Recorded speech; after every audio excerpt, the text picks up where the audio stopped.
আপনার মার্কিং করবেন, লাগবে না, সমস্যা নেই। আজকের বিষয় ছিল মোবাইল ফোন শিক্ষার্থীদের শত্রু নাকি বন্ধু।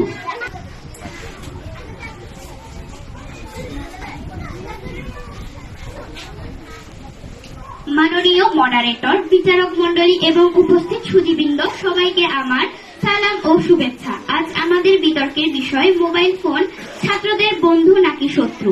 আমি এই বিষয়ের পক্ষে অবস্থান করছি এবং দৃঢ়ভাবে বিশ্বাস করি মোবাইল ফোন বর্তমান যুগের শিক্ষার্থীদের সবচেয়ে বড় এবং নির্ভরযোগ্য বন্ধু।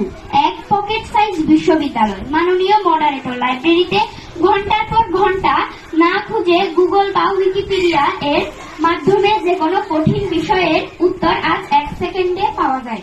মোবাইল ফোন এখন প্রতিটি ছাত্রের হাতের মুঠোয় একটি আস্ত বিশ্ববিদ্যালয়। 2 সমাধান। বইয়ের পাতার কঠিন পড়া অনেক সময় মাথায় ঢোকে না, কিন্তু ইউটিউব বা খান একাডেমি এর 3D অ্যানিমেশন ভিডিও দেখে শিক্ষার্থীরা কঠিন বৈজ্ঞানিক পরীক্ষা বা গণিতের সমাধান খুব সহজে বুঝে নিচ্ছে। 3 নতুন দক্ষতা অর্জন। পড়াশোনার পাশাপাশি ফ্রিল্যান্সিং, কোডিং, গ্রাফিক্স ডিজাইন বা ভাষা শিক্ষার যেমন ডিউওলিঙ্গোর মতো স্কিল ডেভেলপমেন্টের জন্য মোবাইল একটি দারুণ মাধ্যম, যা ভবিষ্যৎ ক্যারিয়ার গঠনে সাহায্য করছে। মাননীয় মডারেটর, আজ প্রত্যন্ত গ্রামের একটি ছেলেও ঢাকার নামী কলেজের শিক্ষকের ক্লাস করতে পারছে কেবল এই মোবাইল ফোনের স্ক্রিনে 10 মিনিট স্কুল বা সরকারের মুক্তপাঠ প্ল্যাটফর্মের কল্যাণে। মোবাইল ফোন না থাকলে এই শিক্ষাগত বৈষম্য দূর করা অসম্ভব হতো। মাননীয় মডারেটর, আমার প্রতিপক্ষ বন্ধুরা হয়তো বলবেন মোবাইল ফোন তরুণ সমাজকে ধ্বংস করছে, সময় নষ্ট করছে। তাদের উদ্দেশ্যে আমি বলতে চাই, ছুরি দিয়ে আপেল কাটা যায়, তেমনি মানুষের ক্ষতিও করা যায়। দোষ কিন্তু ছুরি নয়, ব্যবহারকারী।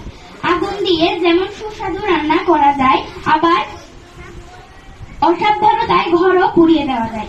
মোবাইল ফোনও ঠিক তেমনই একটি প্রযুক্তি। সচেতন এবং দায়িত্বশীল ব্যবহারের মাধ্যমে মোবাইল ফোন শিক্ষার্থীদের শত্রু নয়, বরং জীবন গঠনের পথে এক অনন্য অপরিহার্য বন্ধু। অতএব প্রযুক্তির এই আশীর্বাদকে শত্রু আখ্যা না দিয়ে একে বন্ধু হিসেবে গ্রহণ করা বুদ্ধিমানের কাজ। মাননীয় মডারেটর, বিচারক মন্ডলী এবং উপস্থিত সুধীবৃন্দ, সবাইকে আমার ধন্যবাদ।